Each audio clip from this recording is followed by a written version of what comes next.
우리 찬양으로 하나님께 영광 드리도록 하겠습니다. 찬송가 11장입니다. 홀로 한 분 하나님께.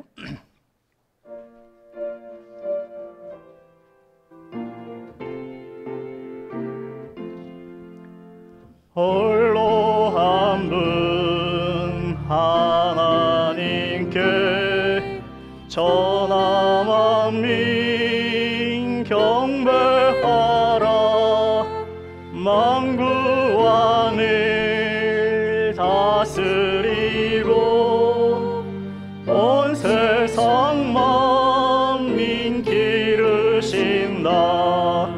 만국 왕을 다스리고 온 세상 만민 기르신다.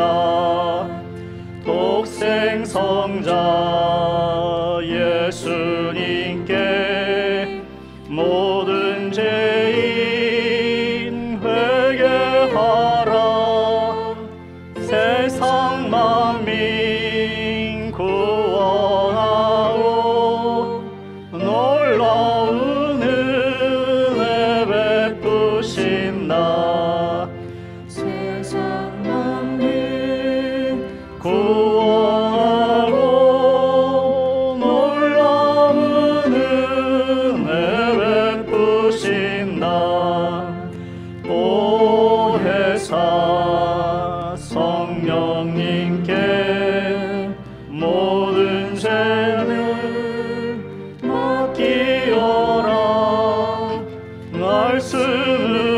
말씀으로 도우시고 죄악을 이길 힘 주신다. 말씀으로 도우시고 죄악을 이길 힘 주신다.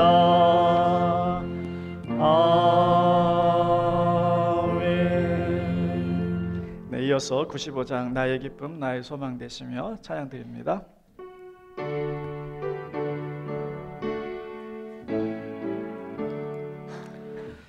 나의 기쁨 나의 소망 되시며 나의 생명이 되신 주 한나 불러서 찬송을 드려도 늘 아신 마음 뿐일세.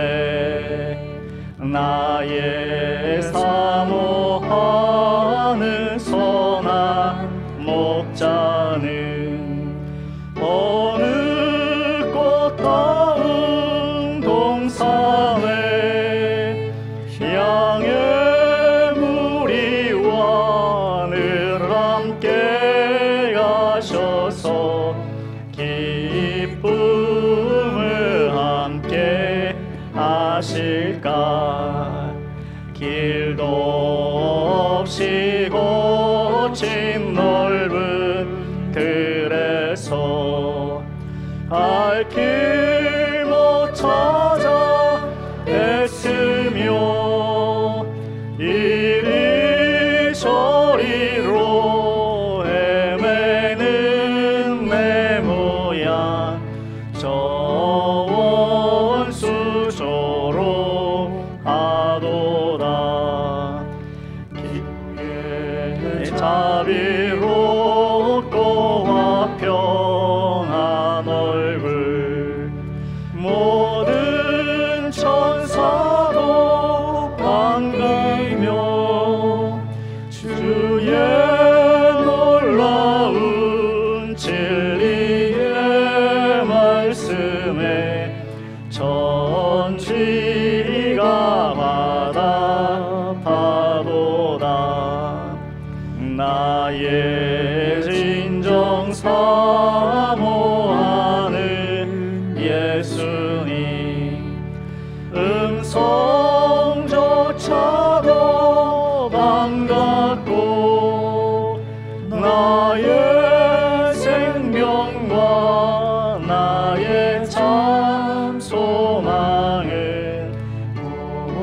오직 주 예수 뿐일세.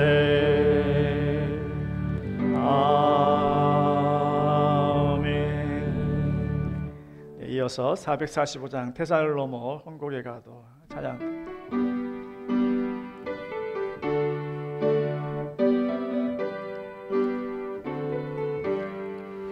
태산을 넘어 혼곡에 가도 길 가운데로 걸어가면 주께서 항상 지키시기로 약속한 말씀 변치 않네.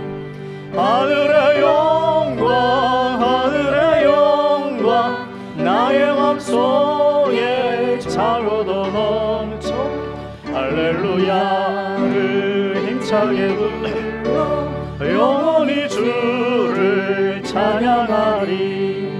캄캄한 밤에 다닐지라도 주께서 나의 길 되시고 나에게 밝은 빛이 되시니 잃어버릴 염려 없네. 하늘의 영광 하늘의 영광 나의 맘속에 차고도 넘쳐 할렐루야를 힘차게 불러 영원히 주를 찬양하리. 광명한 금이 마음에 받아 찬란한 천국 바라보고 할렐루야를 힘차게 불러 날마다 빛에 걸어가리. 하늘의 영광 하늘의 영광 나의 맘속에 차고도 넘쳐 할렐루야를 힘차게 불러 영원히 주를. 하늘의 영광 하늘의 영광 하늘의 영광 나의 맘속에 차고도 넘쳐 할렐루야를 힘차게 불러 영원히 주를 찬양하리. 아멘. 사도신경으로 우리의 신앙을 고백드리겠습니다. 나는 전능하신 아버지 하나님 천지의 창조주를 믿습니다. 나는 그의 유일하신 아들 우리 주 예수 그리스도를 믿습니다. 그는 성령으로 잉태되어 동정녀 마리아에게서 나시고 본디오 빌라도에게 고난을 받아 십자가에 못 박혀 죽으시고 장사된 지 사흘 만에 죽은 자 가운데서 다시 살아나셨으며 하늘에 오르시어 전능하신 아버지 하나님 우편에 앉아 계시다가 거기로부터 살아있는 자와 죽은 자를 심판하러 오십니다. 나는 성령을 믿으며 거룩한 공교회와 성도의 교제와 죄를 용서받는 것과 몸의 부활과 영생을 믿습니다. 아멘.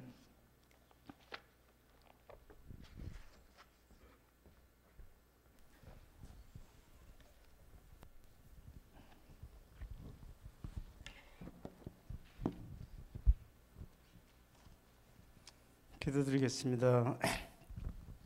한 주간도 살면서도 주님만 바라보지 못하고 세상을 더 바라보았고 세상과 짝하며 살면서 주님 마음을 아프게 한 악하고 못난 저희들인데도 여전히 사랑하시는 주님, 오늘도 주님 전에 예배드리러 나올 수 있도록 은혜 베푸심을 감사드립니다.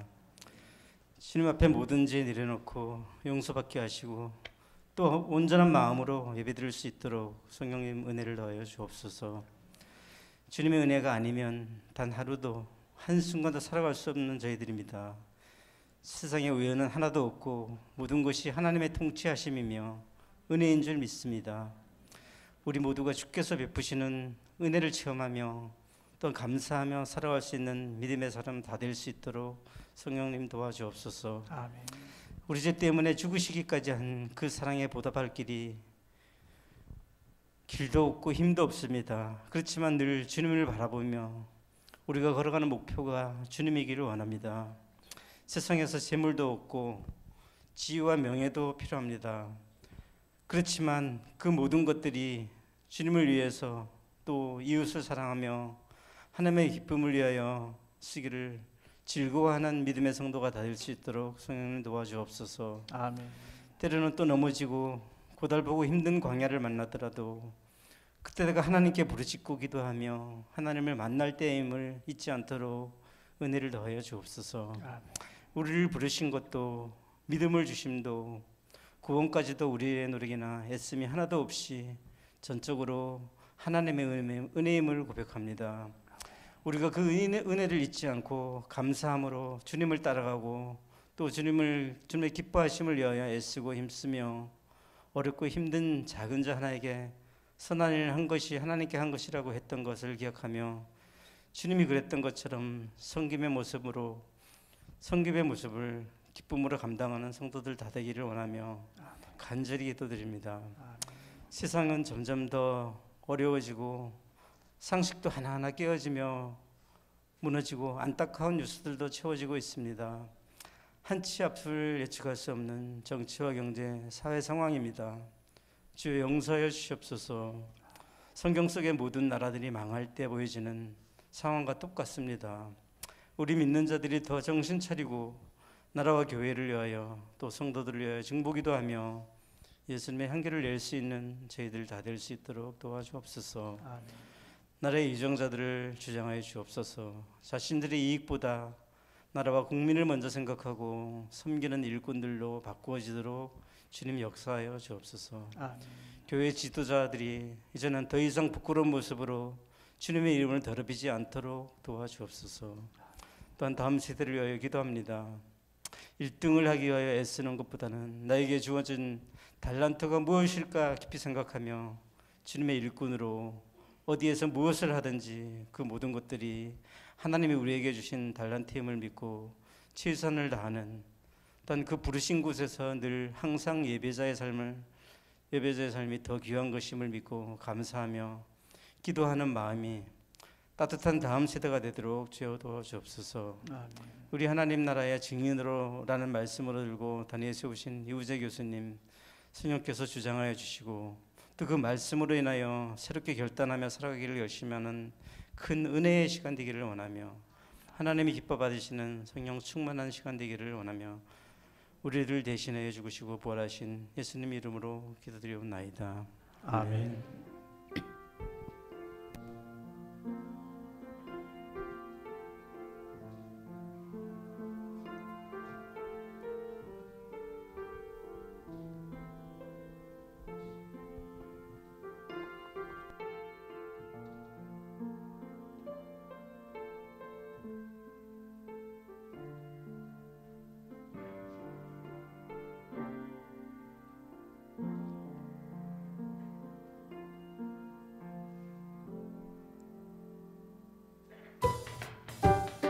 사랑교회를 찾아주신 성도님들께 감사드립니다.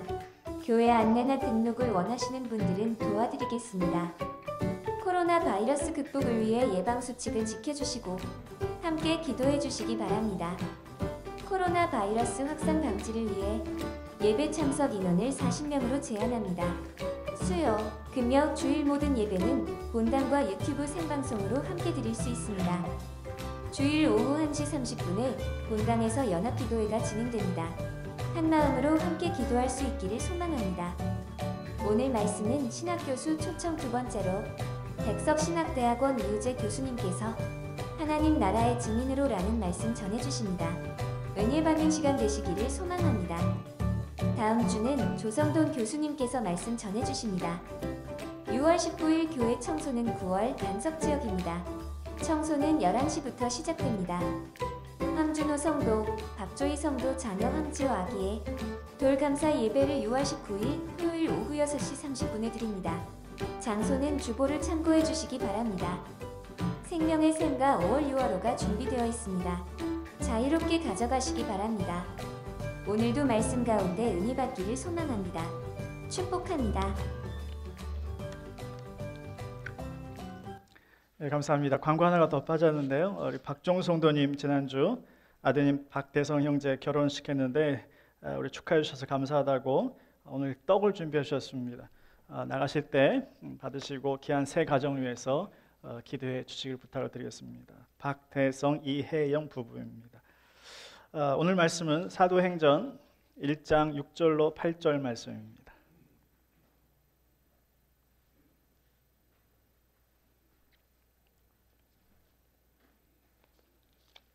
제가 봉독해 드립니다. 사도행전 1장 6절로 8절. 그들이 모였을 때 예수께 여쭈어 이르되 주께서 이스라엘 나라를 회복하심이 이때이니까 아니 이르시되 때와 시기는 아버지께서 자기의 권한에 두셨으니 너희가 알 바 아니요 오직 성령이 너희에게 임하시면 너희가 권능을 받고 예루살렘과 온 유대와 사마리아와 땅끝까지 이르러 내 증인이 되리라 하시니라. 아멘. 하나님 나라의 시리즈 교수님 초청해서 말씀을 듣고 있는데 오늘 두 번째로 백석신학대학원 설교학 교수이십니다. 지난주에는 구약이셨는데 오늘은 설교학 교수님 나오셔서 하나님 나라의 증인으로라는 제목으로 말씀 전하실 때 귀한 은혜 시간 되시길 바랍니다. 우리 박수로 환영해 주시기 바랍니다.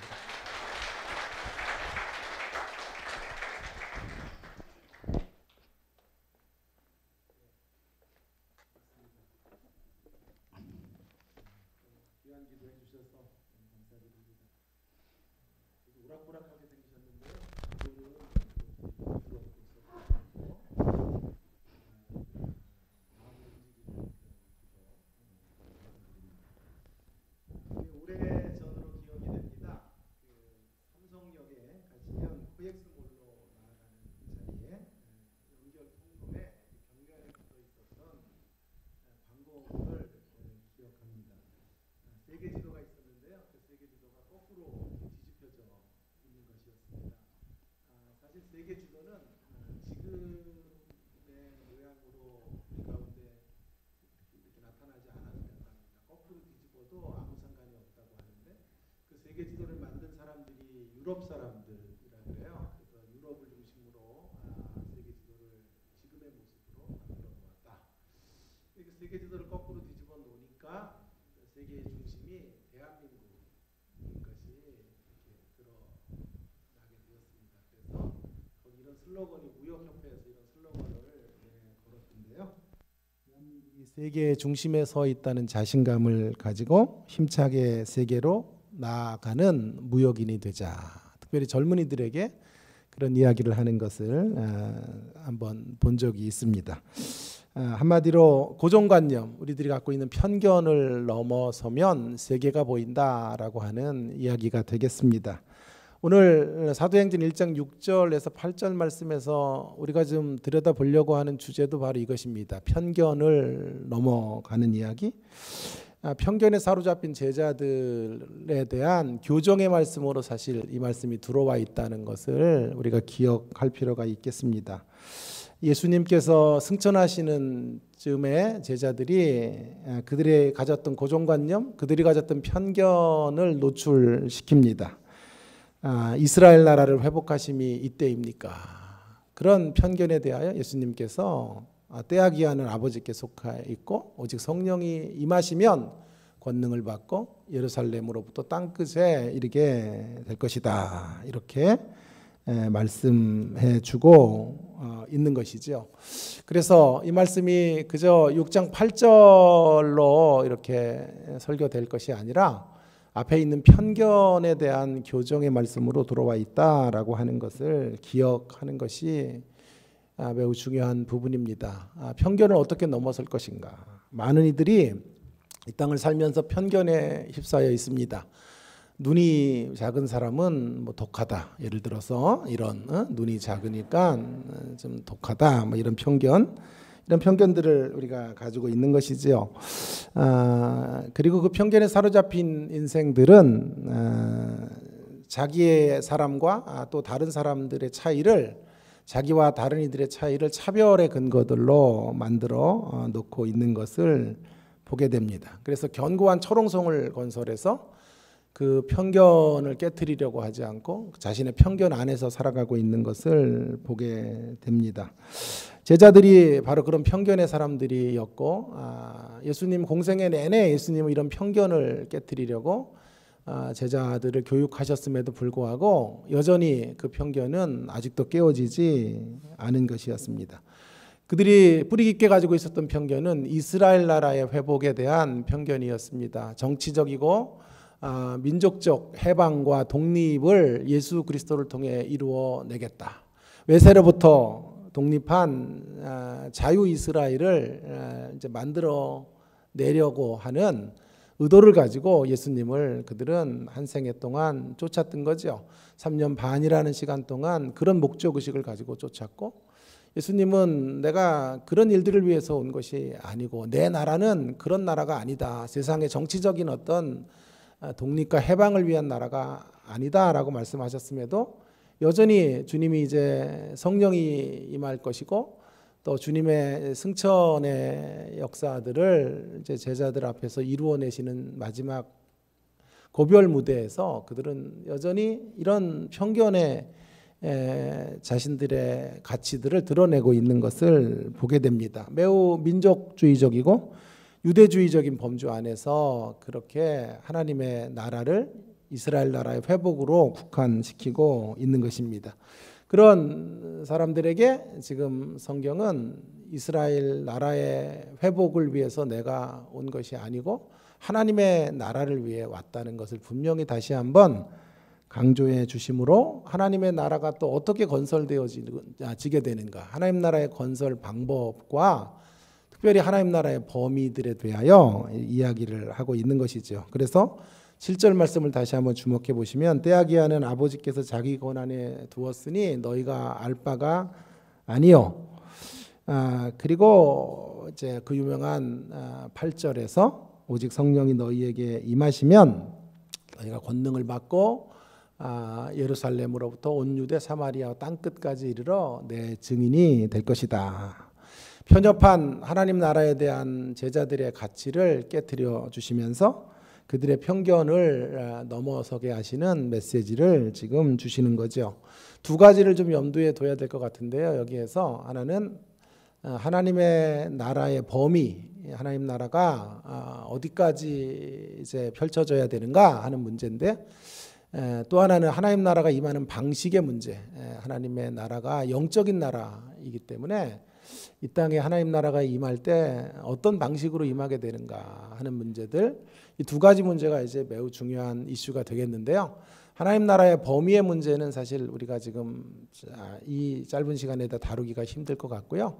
하나님 나라가 임하는 어떤 방식이 어떤 것인가 하는 것을 좀 생각해 보려고 합니다. 하나님의 나라는 성령의 권능으로 임하게 되는 것이다. 성령의 권능을 받는 하나님 나라 증인들을 통해서 하나님의 나라가 이 땅에 이렇게 진전되어져 가고 하나님의 임재 속에서 하나님의 나라가 건설되어져 간다라고 하는 대목을 성경이 지금 강조하고 있는 것인데요. 여기서 우리가 좀 주목해야 될 것은 이 권능이 뭐냐고 하는 거죠. 우리가 능력을 받고 하나님의 나라가 임할 때 성령이 오셔서 우리에게 권능을 주시는데 그 권능이 뭐냐라고 하는 거예요. 사실 우리가 이 권능에 대한 정체를 성경은 말하고 있지 않아요. 그래서 우리가 추측할 수밖에 없어요. 그 권능이 어떤 권능일까? 흔히 성도들이 생각하는 권능의 그림과 이미지는 주로 병을 고치고 뭐 방언을 말하고 말할 수 없는 기적의 현장들이 펼쳐지는 것, 이런 쪽으로 권능을 자꾸 연결을 하려고 들 것입니다. 그러나 사실 그 권능에 대한 한정어가 없어요. 병 고치는 권능이라고 말하지 않았고 무슨 엄청난 기적이 일어나는 그런 권능이라고 말하지 않았기 때문에 우리는 이 권능이 무언지를, 이 능력이 무언지를 좀 분명하게 생각해 봐야 되는데, 이 능력에 걸리는 단어는 증인이란 단어예요. 권능을 받고 능력을 받고 증인이 되리라. 이 증인이라는 말이 그럼 무슨 말인가를 생각해 보면 권능의 실체가 좀 풀리는데요. 증인이라고 하는 것은 어디서 왔을까요? 순교자라는 말에서 왔어요. 순교자. 그렇다면 여기에 권능은 우리가 생각하는 식의 권능이 아닌지도 모르겠어요. 어쩌면 순교를 위한 권능인지 모르겠어요.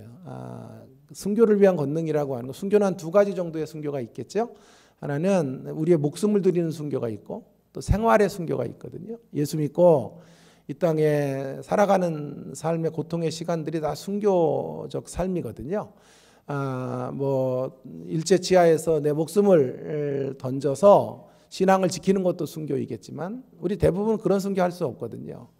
자, 우리가 하는 순교는 예수님 때문에 참는 거죠. 예수님 때문에 인내하고 예수님 때문에 견디고 예수님으로 인하여 사랑할 수 없는 사람들을 향해 끝없이 사랑하는 것, 이런 것들이 순교가 아니에요.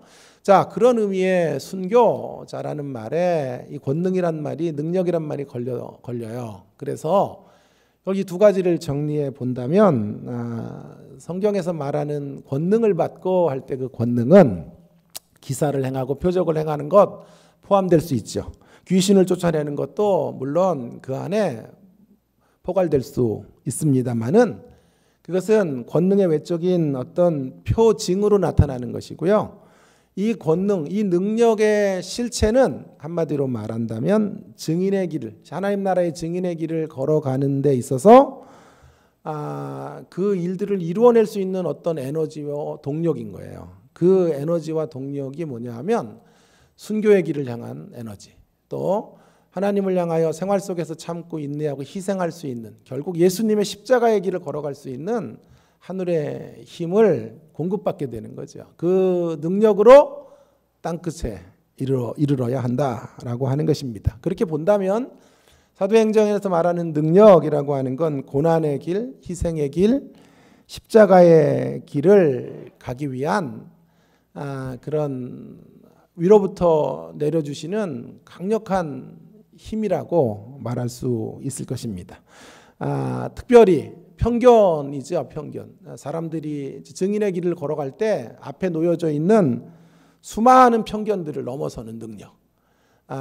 예루살렘이라는 곳에 있는 편견, 온 유대와 사마리아로 갈 때 또 생겨지는 편견, 땅 끝으로 나갈 때 생겨지는 편견들을 넘어설 수 있는 힘이 있어야 되거든요. 그 힘이 공급되지 않으면, 그 능력이 우리를 사로잡지 않으면 도무지 증인으로 땅끝에 설 수가 없어요.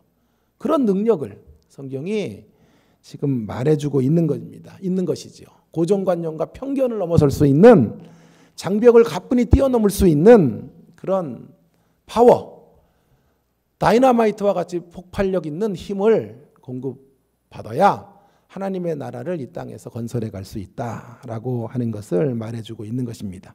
그러니까 제자들이 생각했던 능력과는 전혀 다른 능력인 거죠. 제자들이 생각하는 능력은 다른 사람을 호령하는 힘 같은 거죠. 상대를 제압하는 어떤 강력한 파워 같은 것들이요, 이와 같은 것들이 아닙니까? 오히려 쉴 새 없이 자기 안에 찾아오는 욕망을 극대화시키는 그런 능력들을 어쩌면 제자들은 원했는지 몰라요. 그래서 외세의 힘으로부터 나라를 독립하는 그런 어떤 정치적이고 폭력적인 어떤 파워 같은 것들을 그들은 주님을 믿으면서 요청했는지 몰라요. 오늘 기도자께서 해주셨던 기도처럼 세상에서 1등이 되고 싶은 욕망, 그 욕망을 위하여 주님을 끌어들여서 세신 주님을 붙잡고 이 땅에 가장 센 신이신 우리 하나님을 붙잡고 1등과 이 땅에서의 부귀영화를 누리는 기독교, 이런 능력들을 우리가 원한단 말이에요. 성경은 그런 능력과는 전혀 반대되는 능력을 우리 가운데 말하고 있다는 사실을 먼저 점검해 볼 필요가 있겠습니다. 자, 그래서 반드시 이 여정은 앞에 놓여져 있는 수많은 반목과 질시와 편견과 그런 갈등들이 있고 배척하려는 마음들이 있기 때문에 그것을 끌어안지 않으면 땅끝에 갈 수 없어요. 예수의 복음이 전달될 수가 없어요.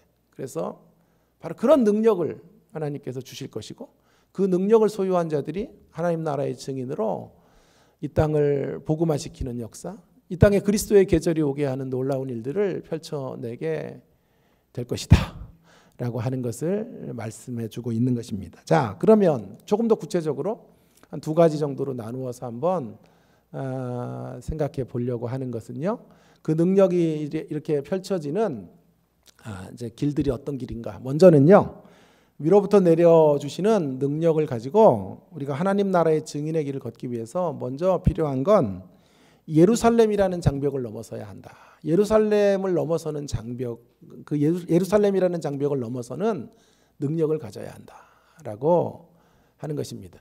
제가 오늘 왜 이렇게 버벅대느냐 하면요, 이유가 있어요. 처음 와서도 그랬지만 제가 설교를 좀 이렇게 길게 하는 줄 알았어요. 부흥회라 그래가지고 한 1시간쯤 하려고 준비를 했더니 나오실 때 그러는 거예요. 목사님이 12시 10분까지 하셔도 됩니다. 저는 12시 한 20분, 30분까지 하려고 그랬는데 10분까지 하셔도 됩니다. 그랬더니 제가 준비했던 거를 완전히 지금 축약을 해가지고 빨리 해야 되기 때문에 좀 버벅대고 있는 거예요.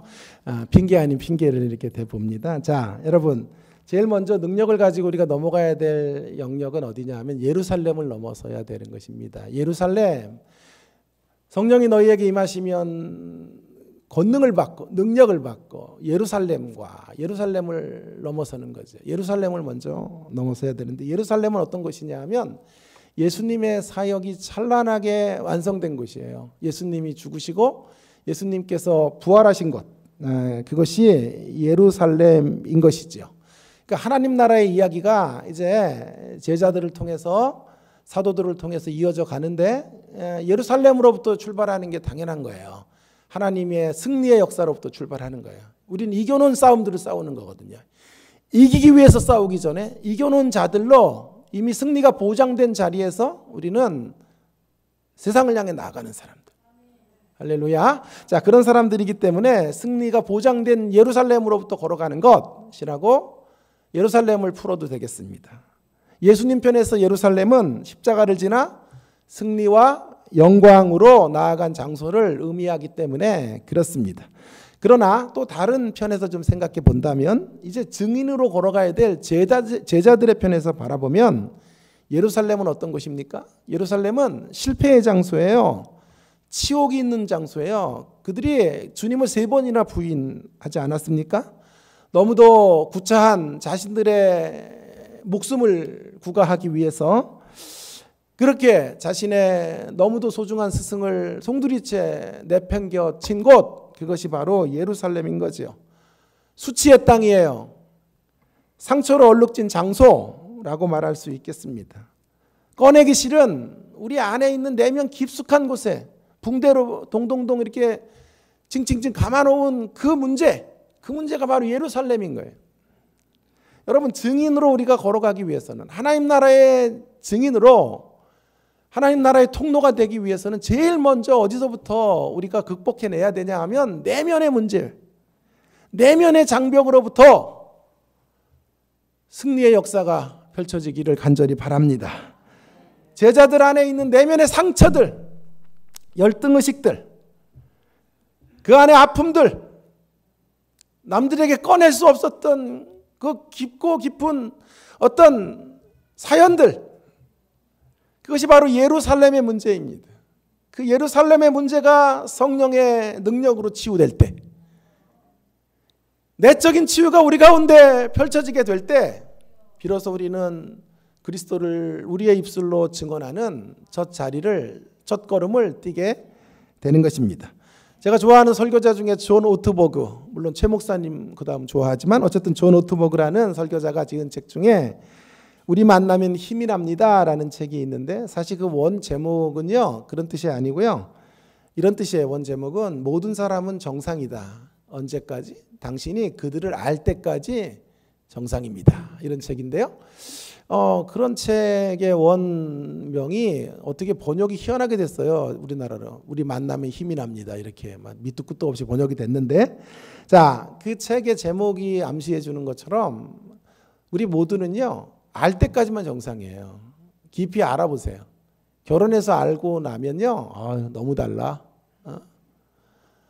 다 2박 3일 좀 어디 캠프 같은 데 가서 같이 지내보면요, 꼭 이상한 점이 한두 가지가 있어요. 납득이 안 되는 지점들을 가지고 있다고요. 모든 사람은요, 그들을 알 때까지만 정상이에요. 알고 나면 전부 정상적이지 않은 대목들을 한 대목, 두 대목 가지고 있다라고 하는 것입니다. 이 책에서 그는 이런 이야기를 해요. 우리 인생들, 현대인을 고슴도치 인생이다. 고슴도치는 3만 개의 가시를 가지고 있다 그럽니다. 이 가시가 천적들이 올 때 공격을 하면 천적들의 어떤 피부 속 안으로 들어가게 되면 몸에 박히게 될 때 체온을 부풀리게 되고, 더 강력해지면 그 상처가 곪고요, 생명을 잃게 만드는 강력한 힘이 된다고 합니다. 그런데 많은 현대인들이 바로 이 고슴도치와 같다는 거예요. 고슴도치 인생. 고슴도치의 관계 기술은 두 가지인데요. 공격과 후퇴밖에 없어요. 가서 남을 공격하고 또 어느 사이인가 골방에 들어가서 숨어 있는 거예요.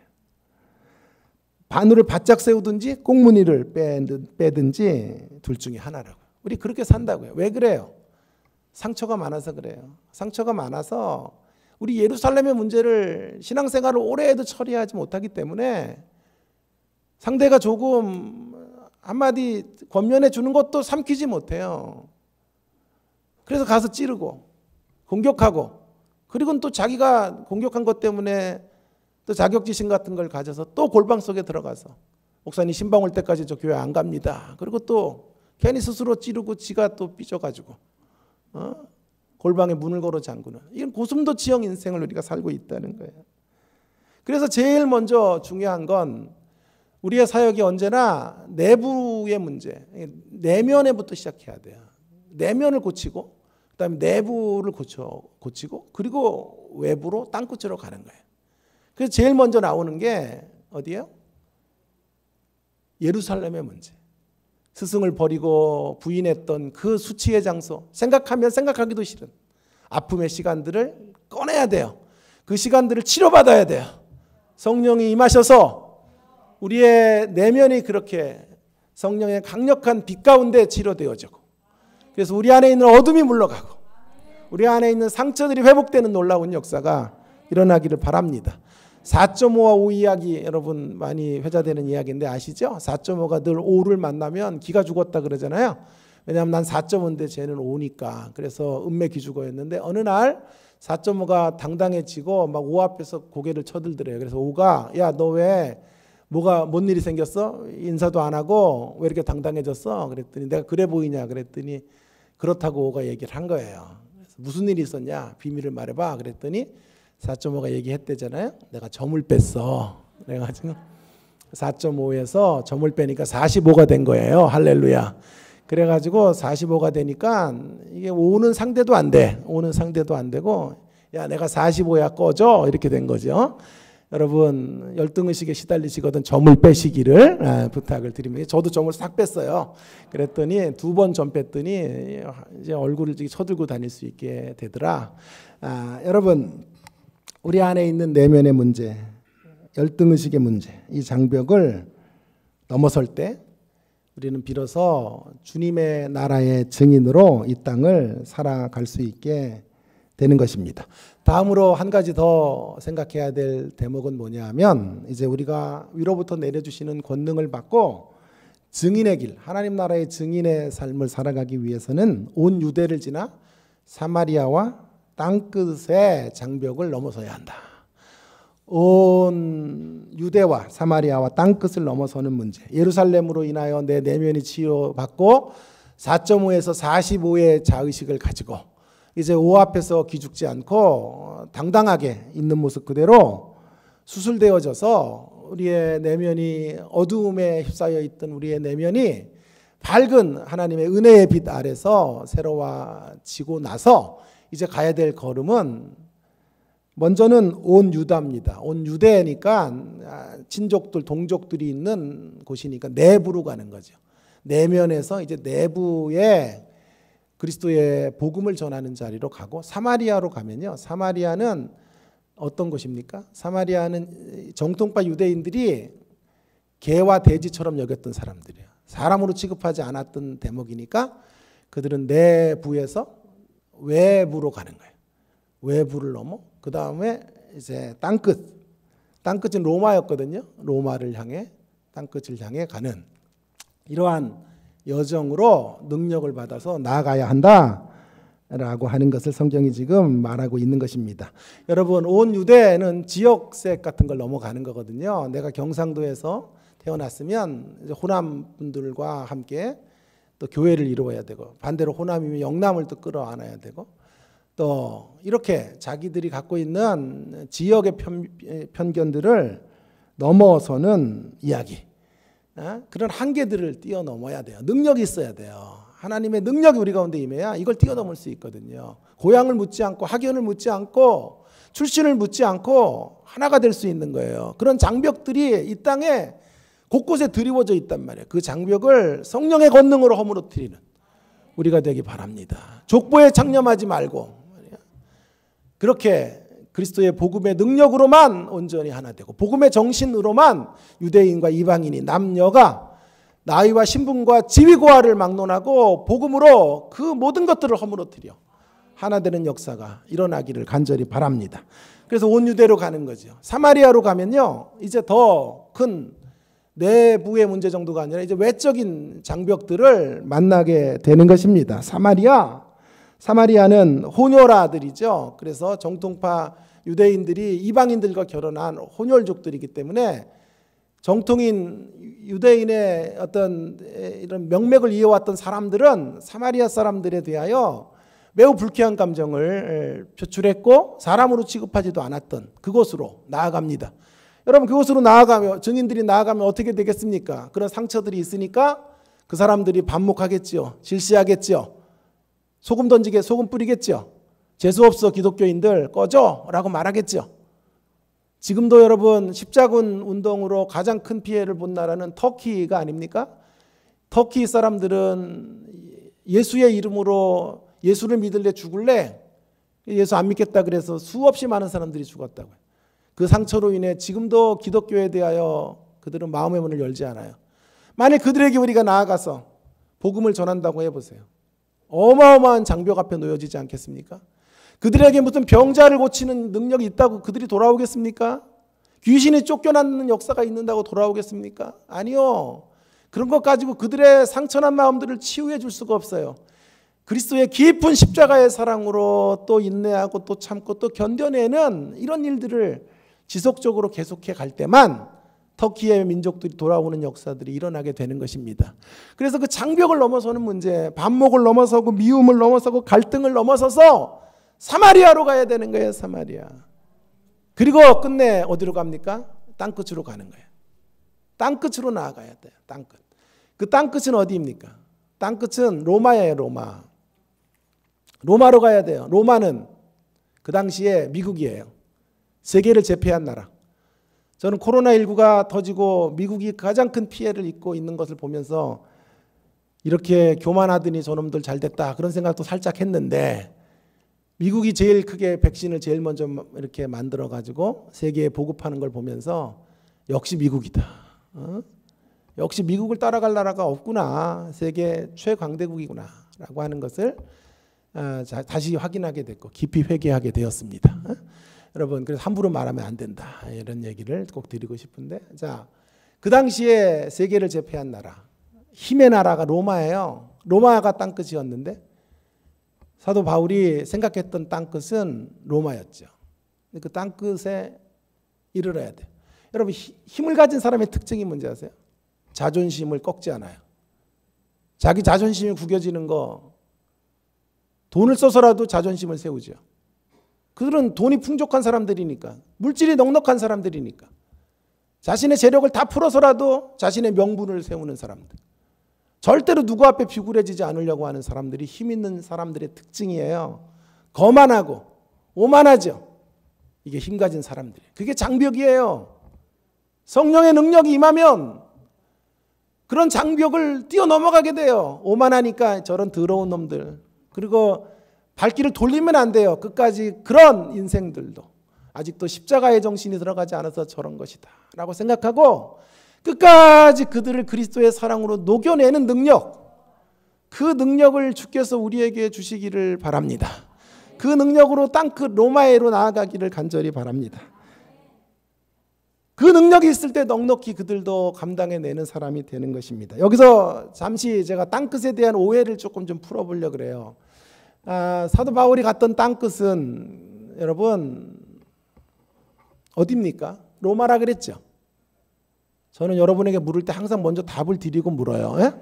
로마까지 갔는데 로마에 가는 걸 목표로 두고 가이사에게 갈 것이다 라는 이 확신을 가지고 사도 바울이 이제 예루살렘으로 올라가서 가이사라로 가고 로마로 가는 그 과정에서 엄청나게 많은 이런 사단의 공격을 받지만 흔들리지 않아요. 로마로 갈 거기 때문에. 로마에서 황제를 만나고 황제 앞에 설 것이다 라는 확신이 있었기 때문에 끝까지 걸어가거든요.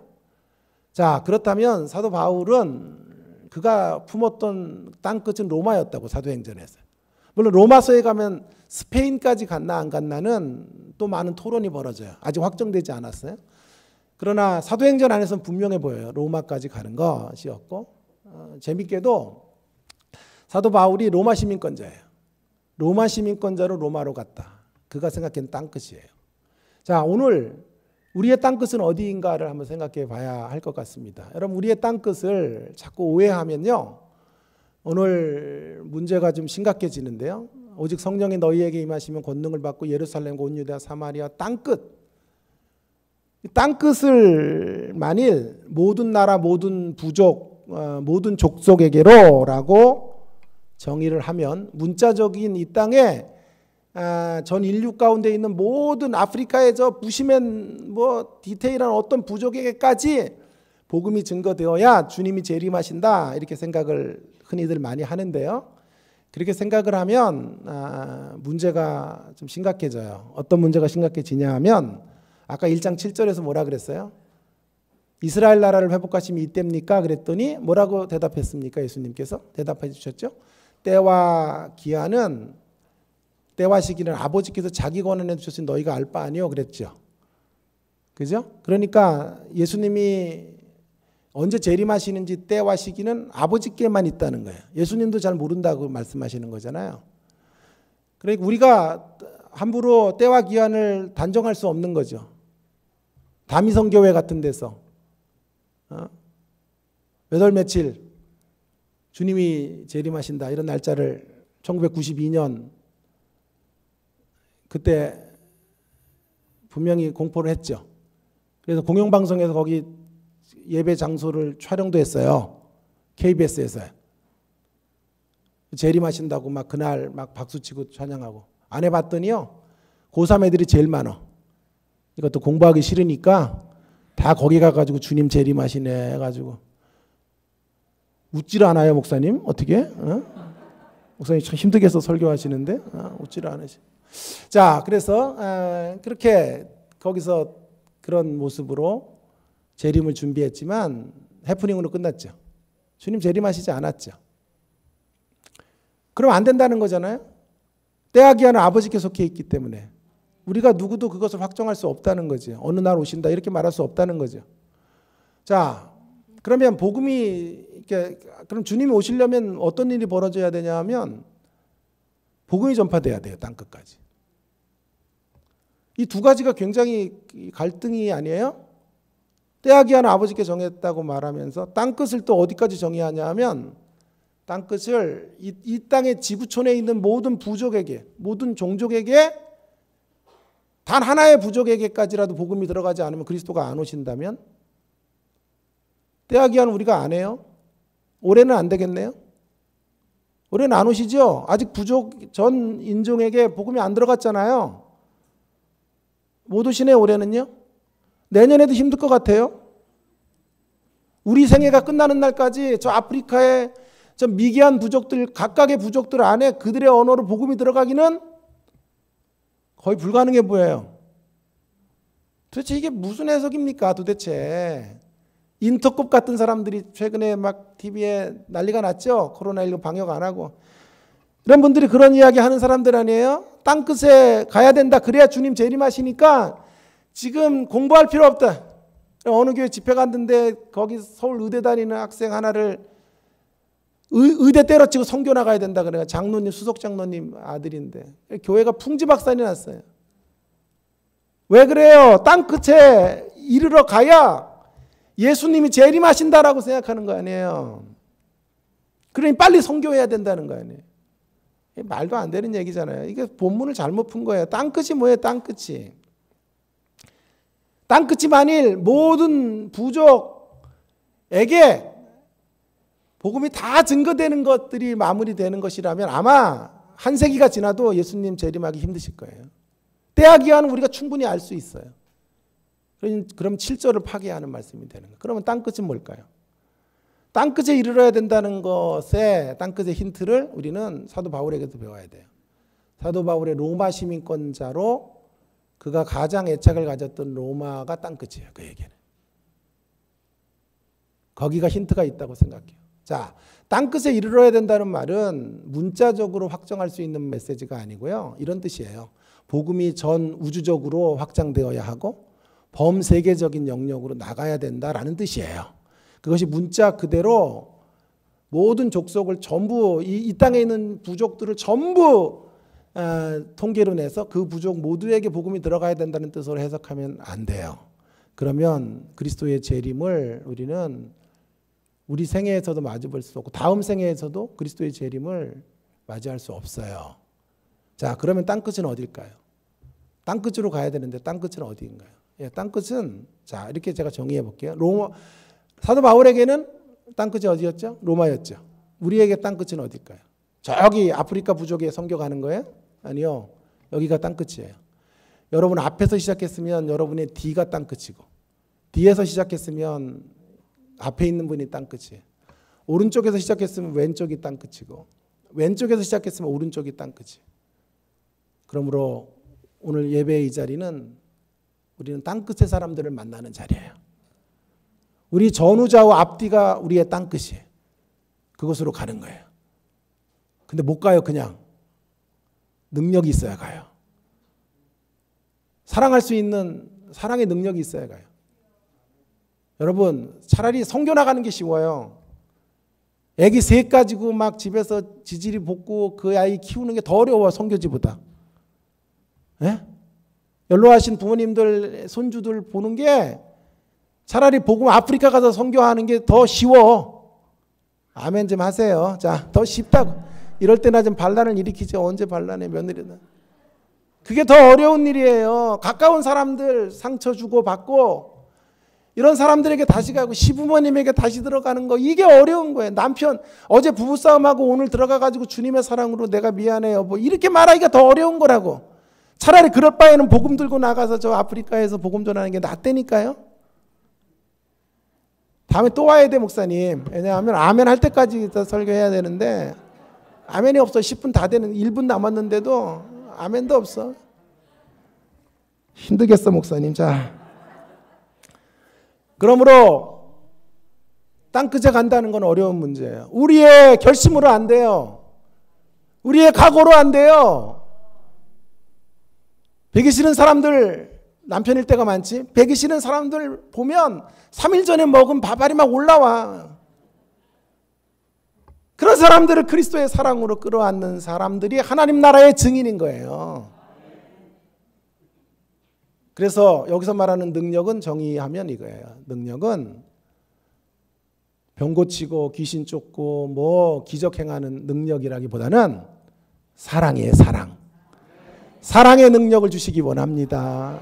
자기를 내어주는 자아의 욕망을 못 받고 자아의 욕정을 십자가에 못 받고 그리스도의 정신으로 다시 일어서는 능력, 그 부활의 능력, 그 능력을 가지고 남편에게로 아내에게로 속삭이는 우리 자녀들에게로 나와 어제 재직회 때 갈등했던 그 집사님에게로 나아가는 거.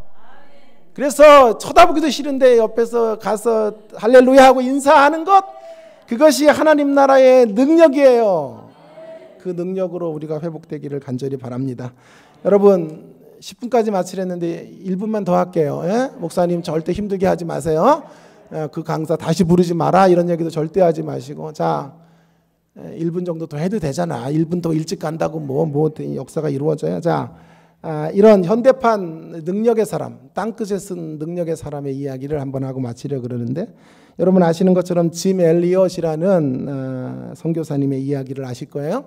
짐 엘리엇은 위튼 대학을 수석으로 졸업하고 남미의 에콰도르 선교사를 자원해서 나아갑니다. 선교사 사역을 한 지 4년 만인 1956년 1월 8일 4명의 동료들과 함께 가장 악명 높은, 특별히 남자들을 식인종으로 이렇게 남자들을 죽이고 그거를 이제 먹는 그런 부족인 아우카 부족에게로 복음을 전하러 갑니다.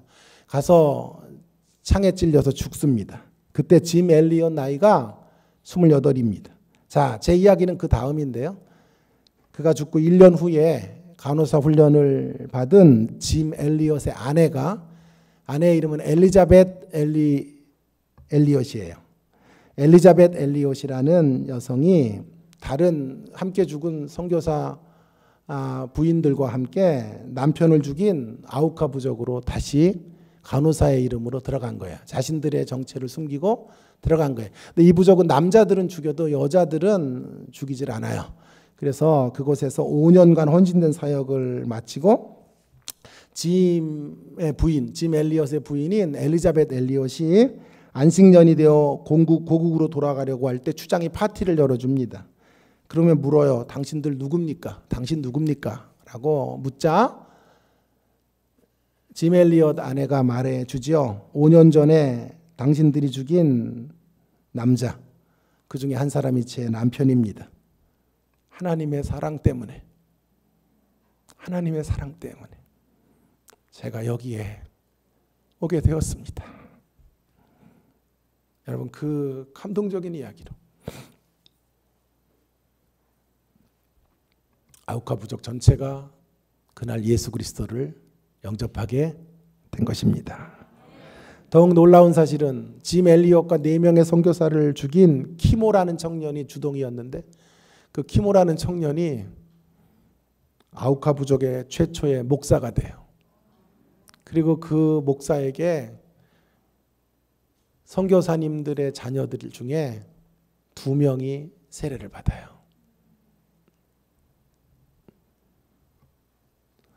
우리나라에 손양원 목사님의 이야기가 있다면 미국에는 짐 엘리엇과 엘리자벳 엘리엇의 이야기가 있는 거예요.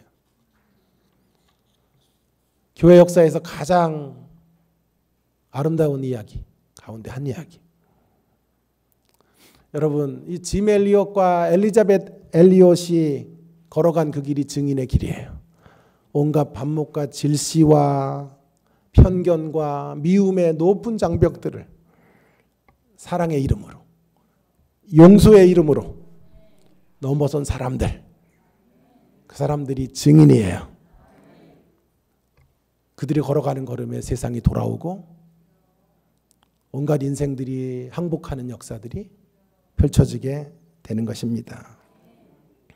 이 능력을 우리에게 주시길 바라고, 너무 막 추상적으로 이런 증인의 길들을 해석하지 말기 바라고, 그 땅끝을 여러분의 삶의 현장 주변으로 연결하셔서 사랑할 수 없는 사람들, 용서하기 힘든 사람들 용서하고 품에 안고 그들을 그리스도의 사랑으로 대접하는 그런 증인의 능력으로 땅끝으로 나아가는 사랑교회 모든 성도님들 되시기를 주님의 이름으로 축원합니다. 기도하겠습니다. 하나님 아버지, 우리에게 성령의 권능을 주시기를 원합니다. 병 고치고 귀신 쫓고 기적을 행하는 권능 정도가 아니라 예수님의 길을 따라가는 능력을 주시기를 원합니다.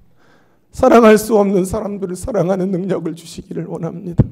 용서할 수 없는 사람들을 용서할 수 있는 하늘의 능력으로 하나님 나라의 증인의 삶을 살아가는 주의 백성들이 다 될 수 있도록 은혜 베풀어 주시옵소서. 아멘. 예수님 귀하신 이름으로 기도드립니다. 아멘.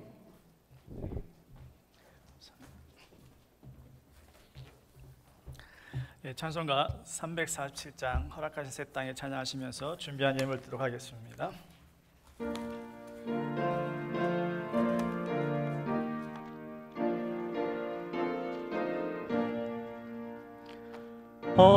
허락하신 새 땅에 들어가려며 마음의 준비 다하여 임소일하세. 여호수아 본받아 앞으로 가세. 우리 거할 처소는 주님 품일세. 시여 환난 당해도 낙심 말고서 마음의 걱정 버리고 임소일하세. 여호수아 본받아 앞으로 가세. 우리 거할 처소는 주님 품일세. 앞서가신 예수님 바라보면서 모두 마음을 아파요 힘써 일하세. 여호수아 본받아 앞으로 가세. 우리 거할 처소는 주님 품일세. 일할 곳이 아직도 많이 있으니 담대하게 나가서 힘써 일하세. 여호수아 본받아 앞으로 가세. 우리 거할 처소는 주님 품일세. 기도하시겠습니다. 거룩하신 아버지 하나님, 우리의 삶에 하나님의 뜻이 무엇인가 분별할 수 있도록 하나님의 나라를 바라보게 하시니 감사합니다. 아버지 하나님, 우리가 사는 날 동안 하나님께서 내게 주신 것에 대하여 감사할 수 있는 믿음 주심을 감사합니다. 수익을 얻어 구별할 수 있는 귀한 믿음으로 하나님 앞에 드린 예물이 복되게 하여 주셔서 하나님, 이 나라, 이 민족, 세계를 향하여 특별히 내 주변에 연약한 이들을 돕고 그들을 세우며 변화시키는 데 사용할 수 있도록 귀한 예물이 하나님의 뜻대로 사용되게 하여 주옵소서. 드린 손길과 가정과 저들의 직장과 사업장에 복의 복을 더하셔서 믿음으로 승리케 하시고 하나님, 부유함보다 가난함 속에 더욱더 감사할 수 있는 믿음으로 하나님께서 차고 넘치는 복을 더하여 주옵소서. 주께서 이 귀한 예물이 함께 하시길 원하옵고 예수님의 이름으로 축복하며 기도드리옵나이다. 아멘. 오늘 말씀 전해주시는 이우재 교수님께 감사드리고요. 또 다음 주에 조성동 교수님 오셔서 말씀 전해주십니다. 특별히 6월 한 달 동안 하나님의 나라에서 말씀 우리가 듣고 은혜 받고 있는데 오늘 꼭 부흥회 같아서 너무 감사합니다. 계속 사모하는 마음으로 말씀을 사모하셔서 주보에 본문도 기록되어 있으니까 다음 주에도 사모하는 마음으로 그렇게 함께해 주실 바라고요. 또 유튜브에 방송이 계속되어 있으니까 한 번씩 더 들어보시고 꼭 기억할 것을 기억해 주시길 간절히 바랍니다. 찬송가 635장 주동송으로 예배 마치도록 하겠습니다.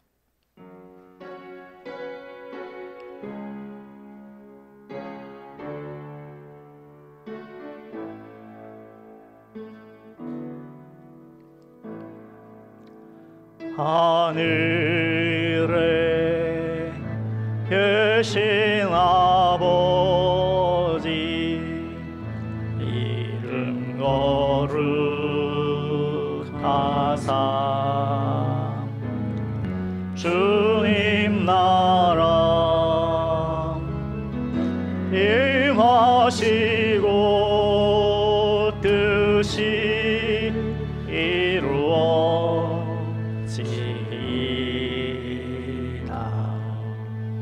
일용할 양식 주시고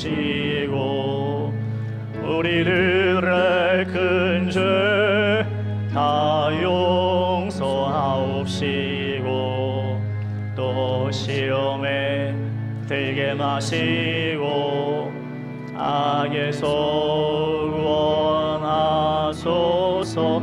대개 주의 나라 주의 권세 주의 영광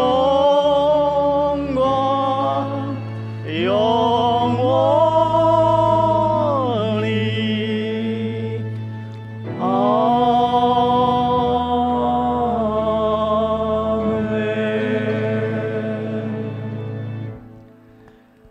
주님을 사랑하는 성도들에게 하나님의 나라의 소망을 잃지 않게 하시고 귀한 말씀을 통하여서 우리의 심령이 변하여 땅끝까지 먼 곳이 아닌 바로 내 옆 사람을 다시 한번 돌아보게 하신 아버지 하나님, 그 은혜를 다시 한번 마음에 품게 하시되 악한 사탄이 이 생각 잃지 않도록 주의 성령께서 충만케 하여 주옵소서. 다시 한번 옆 사람을 보게 하시고 그로 인하여서 그들이 구원받아야 할 하나님의 백성인 것을 기억하여 그들에게 진정한 증인의 삶을 살아갈 수 있도록 우리와 함께하여 주옵소서. 지금 우리 주 예수 그리스도의 크신 은혜와 하나님 아버지의 한없으신 사랑하심과 성령의 감화 감동 충만 교통하심이 하나님의 거룩한 백성으로서 세상에 나가 증인되길 원하는 주의 백성들 머리머리 위에, 저들의 가정과 직장과 사업장 위에, 그리고 주의 몸된 교회 위에 지금부터 영원토록 함께 하시기를 간절히 축원하옵나이다. 아멘.